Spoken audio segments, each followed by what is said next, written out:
guys, it's Sam. I just wanted to jump on and share with you what I've bought over the last couple of days, mainly from The Range and B&M for the UK people. It's all fairly basic art stuff though, so I'm sure you can get this stuff anywhere. I've been, as you know, I do planners and Project Life if you've seen some of my other videos, but I'm really trying to get back into art journaling and just being more free and loose with my creativity rather than it having a purpose. So obviously my Project Life is for memory keeping, that's my planners are, and so they've all got a purpose, whereas I just want something I can kind of let loose on. And I've been watching various YouTube videos with different kind of challenges and tasks and things going on. I really want to get stuck in and do some of those art journal type stuff. I did an art degree, a foundation art degree, a design degree, I've done all sorts of things. So I used to keep sketchbooks, so you had to as part of the projects. So for years I had creative sketchbooks and scrapbooks where you had to kind of test out different mediums and draw and paint and take inspiration from other artists and things you'd seen at exhibitions and all sorts of things. And I've got those and I love looking back at them. But I haven't done one since I graduated uni, which I'm not even going to tell you how many years ago that was, but quite a while.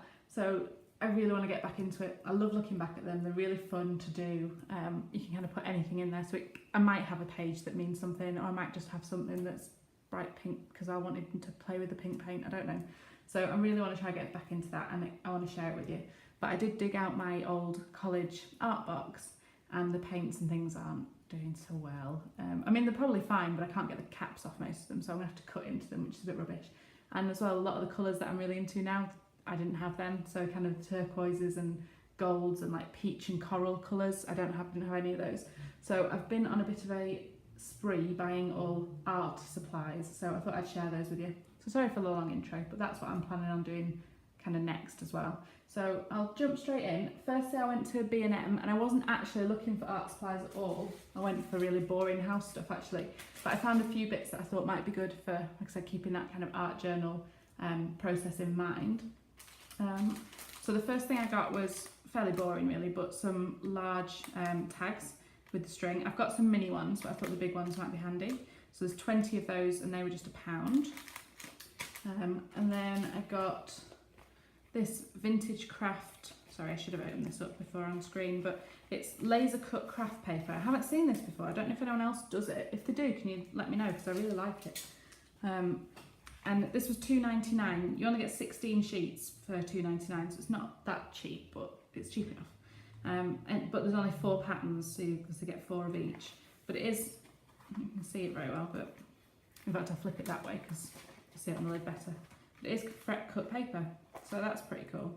I'm not the biggest fan on the colours, I'll be honest, but I thought I could, if it's art journal, I could put it down as a background and then paint over it so it just becomes a texture, or I could even use it as a stencil. So there's that one, just like a trellis work.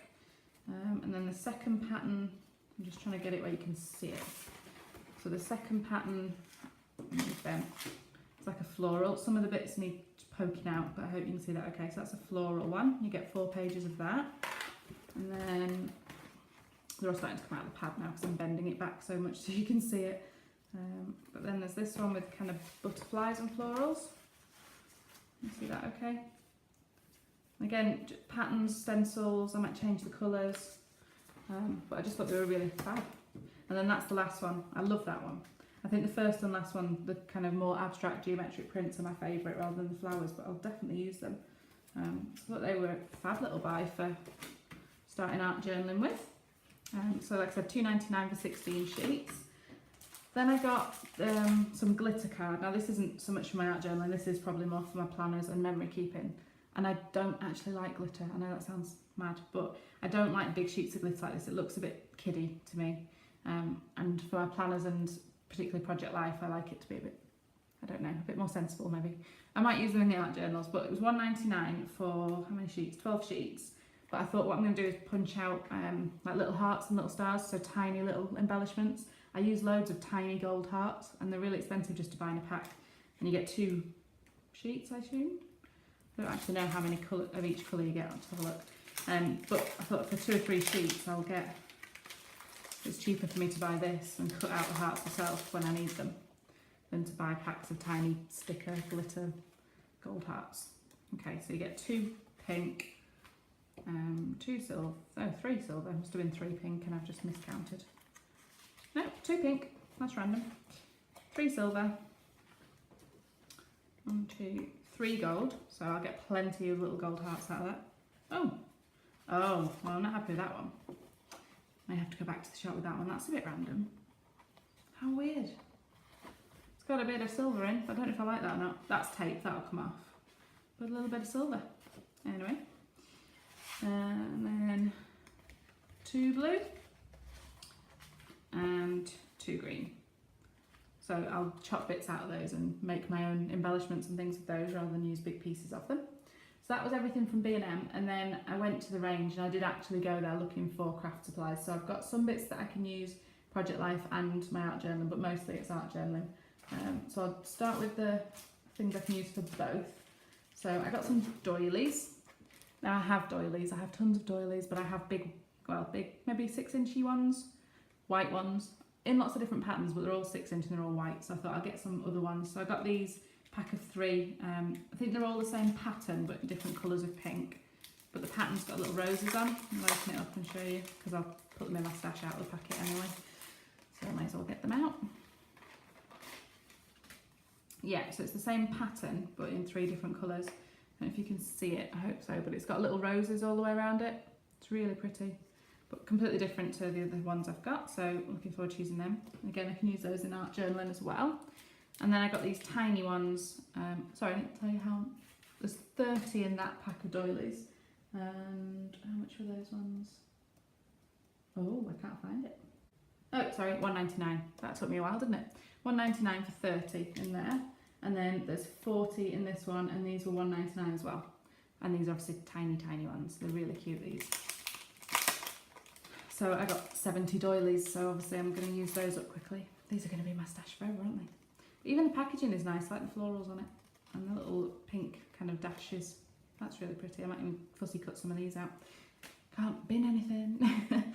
So these mini doilies are dead cute. Love these. And they're really thin and delicate, and they're just beautiful patterns. So 40 of those as well. So they're dead cute. So that's kind of my probably going in my planner stash, but then the rest of this is definitely for my art journal. So I got some tissue paper for layering mainly. I don't know how bad the glare is on that, so I'll pull a little bit out for you. Sorry for the rustling, guys, and that's horrible. But these were £1.25, these packs of tissue paper, and you get 9 sheets. And it doesn't tell me how big the sheets are. That's helpful. So you get 9 sheets, £1.25, and this one's like a blue, a baby blue with a little heart on it. So you get absolutely tons of that. So that'll be fab for layering and creating a bit of texture with and ripping up on the pages. So I got the blue, and then I got the same little hearts but in a pink. I hope you can see that okay without the glare. And then I got 2 polka dot ones. So I got a black and white polka dot, and then like quite a bright teal turquoise and polka dot. You can see that. So like I said, these were, you get 9 sheets in each, and they were £1.25. So I can't wait to get in and rip those up. And then I got, where to start? I got some correction pens, so Tipp-Ex essentially, but non-branded obviously. Yeah, correction pens. I've been watching Adele at Inky Quill, who's just amazing. And she did, I was looking on her channel, it wasn't on Inky Quill, it was Let's Get Inky, which is her second channel, and she does more art journaling stuff. And she did a journal by 5s challenge. If you don't know what that is, there's tons of videos on YouTube if you want to just put that journal by 5s in. There's loads of people doing it, but it's basically a kind of a way of getting into art journaling, or of giving yourself a bit of a boost if you kind of overthink it. It's just a case of slapping it on the page almost and getting on with it.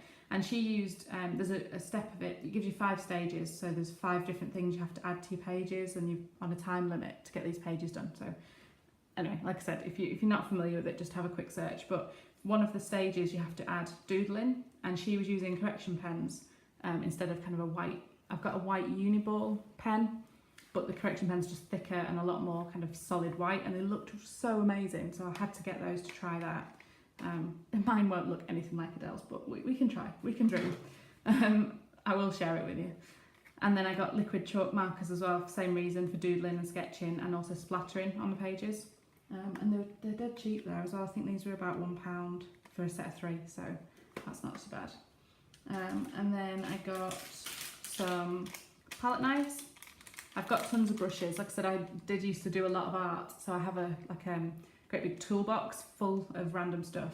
And I did an art degree, so we didn't do anything normally, because I'm sure most art students will tell you, but there's all sorts of things there. So there's paint brushes, there's toy cars that I used to put paint on with, there's toothbrushes, there's all sorts, but no palette knives. So there's plenty of credit cards and things, but I thought I'd just get some of these just to actually have something properly to layer things on with. So those ones were $1.99, and you get 1, 2, 3, 4, 5, 6 in there in different shapes and sizes. Hope you can see that okay. There's a picture on the back, there you go. So you get all those ones. So I'm looking forward to those. I really want some stencils, but I haven't bought them yet. I'm going to find some. I've been looking online, so I'm hoping to use that on those. And then I just bought some basic sponges for the same reason, so I can just slop paint on the page and ink and whatever else takes my fancy. So some basic sponges. And then one more kind of boring one really, but I got some storage containers. These are £1 for 8 mini stick containers, and I've been using these to put sequins and brads and all my little craft stuff in, because at the moment they're in big drawers and they take up too much space. So if I put all the different colours into these, I can put all of them in one drawer rather than having them split. So they're awesome. So I've got quite a few of those. And then I get into the fun bit. So like I said, all my paints from my old kit are a bit dried up. So I got myself some new ones. So I'll show you the fun bits. Let's start. All right, I'll start with the not as fun. But I got myself some white gesso. I would believe I've never actually used gesso ever. Like I said, I've been a designer for more years than I'm going to tell you, and I've done plenty of art degrees and foundation degrees and A-levels in art and everything, and never used gesso, never come across it. Only heard it first mentioned when I was watching YouTube videos looking at different art journaling kind of styles and techniques and trying to get back into it, and people seem to swear by it, so I thought I will give it a go. I think most people are kind of putting it underneath watercolours and things so it doesn't soak into the page, so you get much brighter colours. I use watercolours when I don't want the bright colours, so we'll see how it works, because I tend to use a designer's kind of gouache or acrylic if I want really bold colours, which you wouldn't need this with, but I'm going to try it because I want to see what the difference is, so I might kind of put it on half a page, paint it, and paint the other half and see what happens. So that was quite expensive actually. That was gesso, $8.99. And it is only, it's 225ml, but I think that's £9 for something that I don't even know if I'm going to use yet. But I will use it. I'll try it, but we'll see what happens. But it's just kind of a thick white paint. It's kind of a paint consistency, but it kind of stops. Like I said, it stops all your paint leaking into the page. I suppose the only thing that I did think it might be useful for is because I plan on doing my art journal on scrap leaves of paper rather than on something that's designed to take the media, if that makes sense. So I might use magazine pages or, leftover bits of scraps. So they may not be up to taking watercolour. They might be a bit kind of flimsy. So I might use it for that. But we'll see how I go. Like I said, we'll just see what happens with that one. And then into the fun bit. So I did get some more gouache. I have the biggest pile of gouache that you've ever seen in your life. Most of them dried up. Like I said, I can cut into them. I can't take the tops off a lot of the ones from a few years ago. But they're still full, so I've not been in them. I'll cut the bottoms and just reseal it, it'll be fine. But I got some colours that I don't have, and these are just gorgeous. I can't wait to show you these. So I got a gold, which I definitely have not used before. Hoping that that's showing okay, but that's just absolutely gorgeous. It's gold, really bright gold. So I can't wait to see what happens with this, whether when you add water to it, whether it goes completely kind of see-through or not, or I don't know, I'll have to play with it and see what that goes like. So that's awesome. I'll put that back on. And then I got like a hot pink, what's it called? Bengal Rose. I was never a hot pink person, so I didn't have any pinks. I've got lots of blues in my stash, not really pinks. Oh, this one's leaked a little bit, I must have squeezed. But it's pink, look at that. It is really, really pink. So I don't think I'm going to need the gesso to make this stand out anymore. I think it pretty much does it itself. So that one's amazing. I cannot wait to start smearing that about and playing with that one. I need to get a tissue because it's already coming out the side, that one. And then I'll put that in the middle. And then the last one for the gouache I got is Flesh Tint. So it's like a peachy corally sort of colour. I can open that one up. And there you go. So it is like sorry, you can see it's a bit watery because it's not been used yet, but just a skin coloured one, because I thought that would really nice with the pink and gold. And those were £4.99 each, the gouache, but I mean that will last me forever. Won't need to replace that. And like I said, I've got loads of blues and greens and reds and yellows and every other colour under the sun in my stash, so they were just to top that up. And then acrylics, I have got acrylics, but I went through those a lot quicker. They don't last as long as gouache, so tend to be, you use that and you're using kind of a fingernail size of it, it will last you for a week. So whereas the acrylic I kind of slop on a lot more, so the bits of acrylic that I've got left are kind of very basic colours, red, blue, green, yellow, that's about it. I have no white left or black. I might have a bit of black, but no white, but actually the range didn't have any, so that wasn't any good. But like I said, I got lots of extra colours that they definitely didn't have when I was at uni. So let's start with this one, deep turquoise. I never had colours like this, so I'm looking forward to playing with this. And they are really vibrant. I don't know if you can see them the same way, no, but you can see it through the packaging. And these were only £2.50 for these acrylic paints. I thought that was really good. I've not tried the brand before. I've no idea if they're any good when you actually get painting with them. I'll set that off. So I will let you know. Like I said, I'm planning on sharing videos doing art journaling. I just need to work out how to rig the camera up in the study because it's not got as much room up there. But well, it has, but the desks are back to back, so I can't put the tripod behind the desk. So I'm going to try and do that and share with you my art journaling. But I love that turquoise, it's absolutely beautiful. So that's the first one. And then I got a peach. And I said these sort of colours I don't ever remember seeing when I was at uni. So I'm really excited to have these. And like I said, I've got the gouaches and they do all blend. So I'll see what I can do with them. So a nice peach colour. And another pink, well, rose red, this one's called. It's another hot pink. But I love those. And then gold, and again I want to see how kind of shiny this is when it dries on the paper, but really looking forward to playing with that one. That's awesome. And then a bit more of a subtle one, a pale powder blue. I just thought that was really pretty. You made some nice backgrounds with that one. And a cobalt blue, which I adore, like a bright blue like that is just stunning, absolutely stunning. Yeah, can't wait. Dive in with that and gold and pink, and I need to get back into painting. And then I wasn't sure about this one because I'm not a green sort of person, but I do like, it's more of a minty, it's called pale olive, but it's just more of a subtle green. So I thought that might be quite nice with some of the blues, or I actually think it goes quite nice with the gold. So I'll try and see what I can do with that one. I thought I might make some nice images anyway, and give it a go. So yeah, so that's my haul. There's probably enough stuff to be going on with for now, considering that, like I said, I'm just trying to get back into art journaling. That is definitely enough to get me started at least. So hopefully I'll be able to set up the camera soon and share with you some of me actually painting and getting messy. But until then, thank you very much for watching. I really do appreciate it. I'm loving all the comments and messages. I love meeting new people and chatting. If you've got any ideas of what I can do, how I can get back into it, any videos that you shared yourself, I'd love to see them. So please comment below and let me know where to find you. And other than that, I'll speak to you next time. Thank you. Bye.